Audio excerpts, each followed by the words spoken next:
రాష్ట్రంలో వీధి కుక్కల దాడులు ఆగడం లేదు. తాజాగా హైదరాబాద్లోని షేక్పేటలో అయితే 5 నెలల బాబుపై దాడి చేసిన వీధి కుక్కలు అయితే గాయపరిచాయి. సో తర్వాత బాబునైతే ఆసుపత్రికి తరలించారు. దాదాపు 17 రోజులు మృత్యుతో పోరాడిన 5 నెలల బాబు అయితే మృతి చెందాడు. డిసెంబర్ 8వ తేదీ షేక్పేటకు చెందిన శరత్ అనే 5 నెలల బాబుపై అయితే కుక్కలు దాడి చేశాయి. తల్లిదండ్రులు అయితే అక్కడ పేదవారు. సో అక్కడ వాళ్ళు గుడిసెలో నివసిస్తున్నారు. సో 5 నెలల బాబును అయితే గుడిసెలో పడుకోబెట్టి అయితే వాళ్ళు పనులకు వెళ్ళారు. అయితే మధ్యాహ్నం వచ్చి చూసేసరికి అయితే బాబు ఏడుస్తూ కనిపించాడు. వెంటనే వారైతే స్థానికంగా ఉన్న ఒక ప్రైవేట్ ఆసుపత్రికి అయితే శరత్ను తరలించారు. అయితే పరిస్థితి విషమించడంతో వాళ్ళైతే నీలోఫర్కు రిఫర్ చేయడంతో నీలోఫర్కు తీసుకెళ్లారు శరత్ను.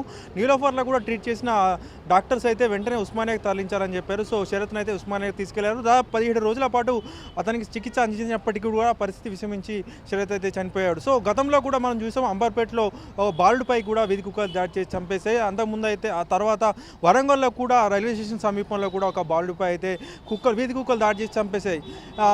సో ఈ వరుస ఘటనలు కూడా చాలా ఆందోళన కలిగిస్తున్నాయి. ఎందుకంటే వీధి కుక్కలు రాష్ట్రంలో భారీగా పెరిగిపోయినట్లయితే మనం చూసుకోవచ్చు. ఒక హైదరాబాద్ మట్టుకే కాదు, జిల్లాలో కూడా వీధి కుక్కలు తరచూ పిల్లలపై దాడి చేస్తున్న ఘటనలు మనం ఎన్నో చూసాం.